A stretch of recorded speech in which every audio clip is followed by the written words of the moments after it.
My children took $30 million. I got a dusty envelope. As told by Oliver Whitmore, 70 years old. I am Oliver Whitmore. I am 70 years old. And on the day my children took $30 million from me, the only thing I carried home was a dusty envelope that looked like it had been forgotten by time itself. $30 million. It sounds like victory, doesn't it? It sounds like the triumphant end of a life well played. Applause, champagne, congratulations whispered with envy. But I have learned something at 70 years old. Sometimes the loudest applause hides the deepest silence.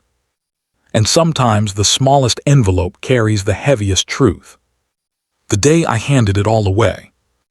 The conference room was wrapped in glass and sunlight. Lawyers sat straight-backed in tailored suits. My son Daniel leaned forward, confident, decisive. My daughter Sophie scrolled through financial projections on her tablet. I watched them both and felt pride swell in my chest. They were capable, sharp, fearless. They were everything I had worked for. When I signed the final document transferring controlling ownership of Whitmore Logistics to them, my hand did not shake. I told myself it was strength. But when Daniel reached across the table and said, "It's your time to relax now, Dad," something in me quietly fractured. Relax. Men like me don't relax. We build. We fix. We provide. We solve. And suddenly, I had been solved. The valuation was finalized. $30 million for my shares. A lifetime of 45 years distilled into a number with commas. Everyone celebrated. No one noticed that I felt like I had just attended my own retirement ceremony, without being asked whether I was ready. The drive home. That evening, I drove back to the house Margaret and I had bought 38 years ago. The house was too quiet. The porch light flickered the way it always had. The oak tree in the yard stood stubborn and strong, but inside something felt hollow. On my study desk lay a yellowed envelope. It must have been tucked behind old files for years. There was dust along the edges. And on the front, written in handwriting that instantly pulled the air from my lungs, was one word. Oliver. Not Dad. Not Mr. Whitmore. Just Oliver. The last person who wrote my name that way was Margaret. My wife. My anchor. My conscience. She had been gone 10 years. Yet somehow, she was about to speak to me again. Before the millions. You must understand who I was before the money to understand what the money did to me. I grew up watching my father cough steel dust from his lungs. He worked double shifts at the mill and still worried about rent. My mother clipped coupons like she was fighting a war against poverty. We didn't dream of luxury. We dreamed of stability. At 25, I was loading freight at night and studying supply chain manuals during the day. At 28, Margaret and I emptied our savings, $8,000, to rent a broken-down garage.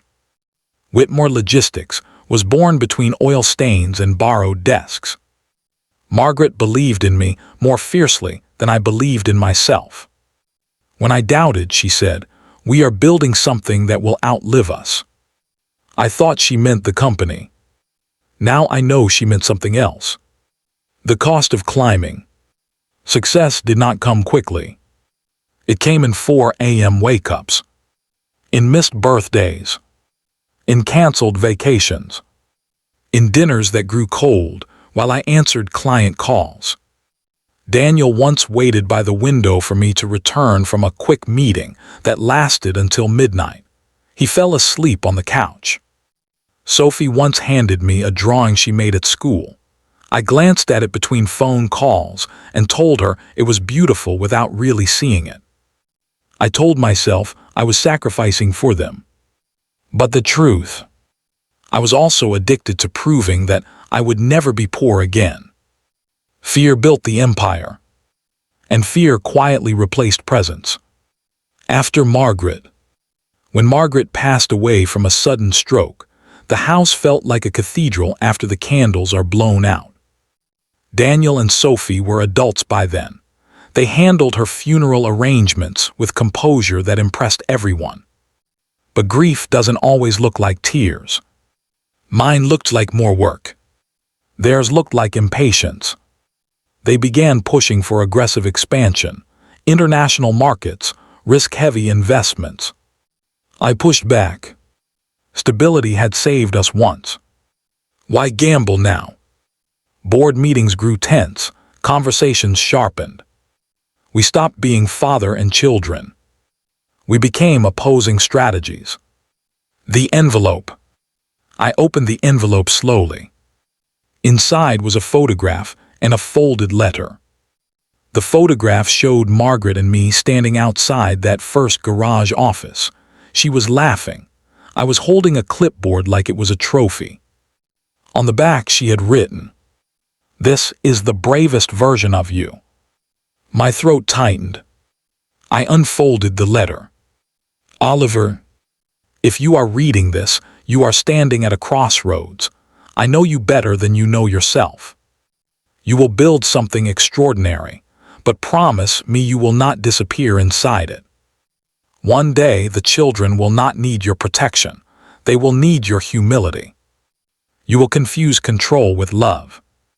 You will think providing is enough. It is not.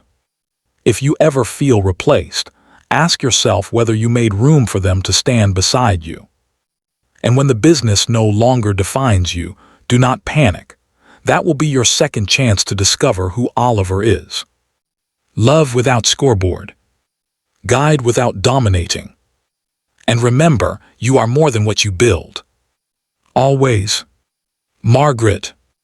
I read it 3 times. Each sentence felt like it had been written yesterday. The mirror I avoided.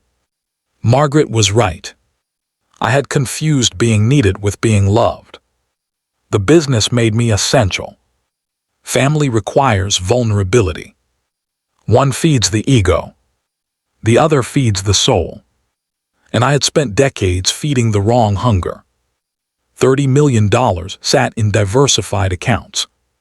Yet I felt bankrupt in ways no accountant could calculate. The headquarters opening.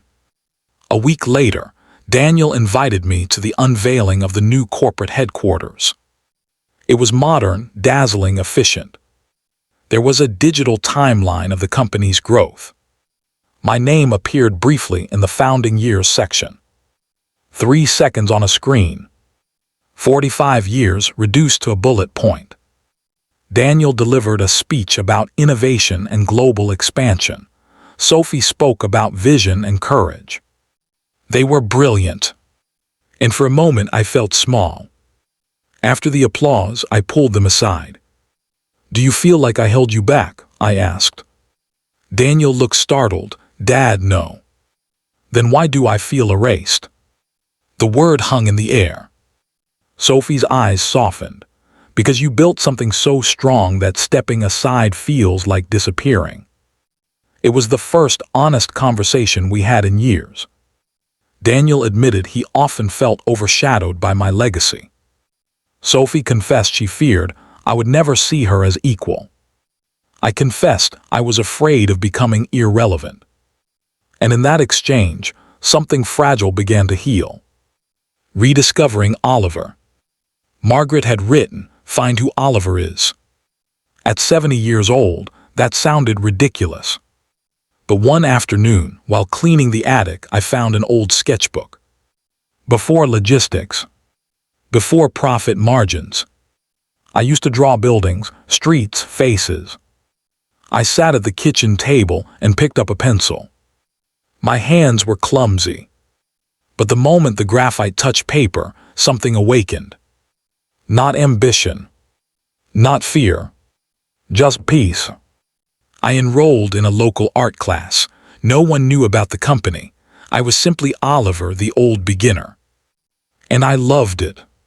For the first time in decades, I created something that did not need to scale. When they knighted me. 3 months later, Daniel called late at night. Dad, we miscalculated. An aggressive expansion had backfired, cash flow tightened, investors restless. Old me would have said, I warned you. Instead, I said, come home. They arrived not as executives, but as my children. We spread documents across the dining table where they once did homework. I listened more than I spoke. I advised without commanding. And when we found a solution, Daniel looked at me differently. Not as a founder, as a father. The real inheritance. I still have the $30 million. It sits quietly. But my granddaughter now sits beside me while I sketch. She asks questions about shading.